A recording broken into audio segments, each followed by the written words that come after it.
طہارت کا بیان۔ اللہ رب العزت ارشاد فرماتا ہے، بے شک اللہ پسند کرتا ہے بہت توبہ کرنے والوں کو اور پسند کرتا ہے ستروں کو۔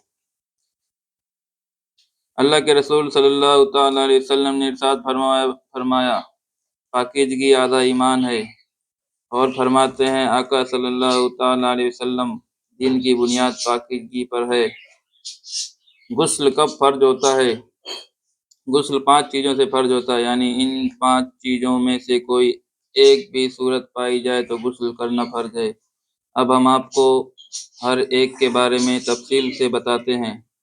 منی کے نکلنے سے مرد نے عورت کو چھوا یا دیکھا یا عورت کا صرف خیال آیا اور مزے کے ساتھ منی دھات بھی نکلی تو غسل فرض ہو گیا، چاہے سوتے میں ہو یا جاگتے میں۔ اسی طرح عورت نہ مرد کو چھوا یا دیکھا یا اس کا خیال لائی اور لذت مزے کے ساتھ منی نکلی تو عورت پر بھی غسل فرض ہو گیا۔ ان تمام باتوں کا حاصل یہ ہے کہ اگر مزے کے ساتھ منی دھاتو نکلی، چاہے عورت کے نکلے یا مرد سے، غسل فرض ہو جاتا ہے۔ احتلام ہونے سے، یعنی سوتے میں منی کا نکلنا جسے نائٹ فال کہتے ہیں، اس سے بھی غسل فرض ہو جاتا ہے۔ یہ مرد اور عورت دونوں کو ہوتا ہے۔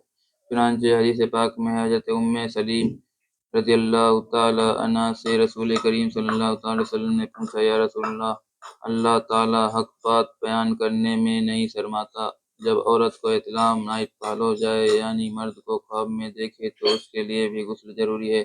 سرکار نے ارشاد فرمایا اگر منی دھات کی طرح دیکھے تو غسل کرے۔ مسئلہ، روزے کی حالت میں تھا اور احتلام نائٹ فال ہو گیا، یا روزہ نہ ٹوٹا لیکن غسل فرض ہو گیا۔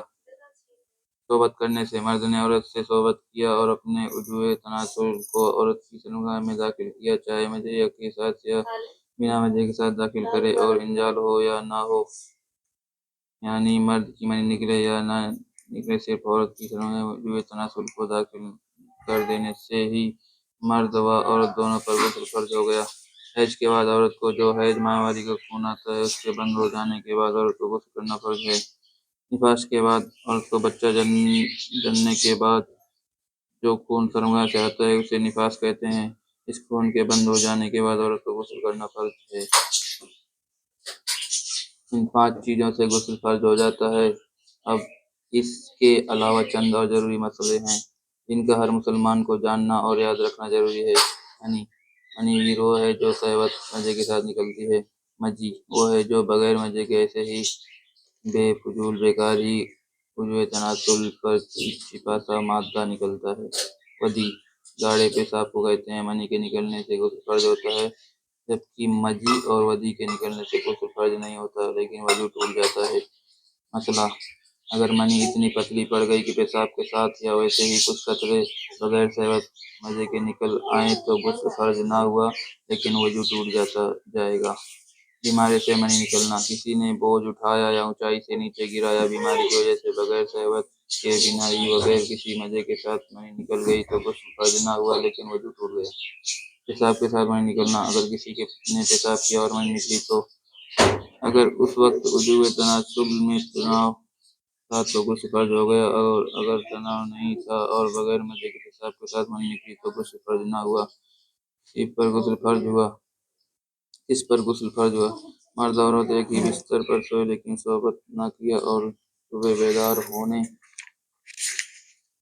کے بعد بستر پر دھبا داغ پایا۔ مرد اور عورت دونوں کو یاد نہیں کہ دونوں میں سے کسی احتلام نائٹ فال ہوا ہے تو اب اس دھبے داغ کو دیکھے، اگر وہ دھبا لمبا اور سفید اور گندا سا ہے تو مرد پر غسل فرض ہوا، یعنی وہ دھبا مرد کی منی کا ہے، اور اگر دھبا گول پتلا اور پیلے رنگ کا ہے تو عورت پر غسل فرض ہوا، یعنی وہ منی عورت کی ہے۔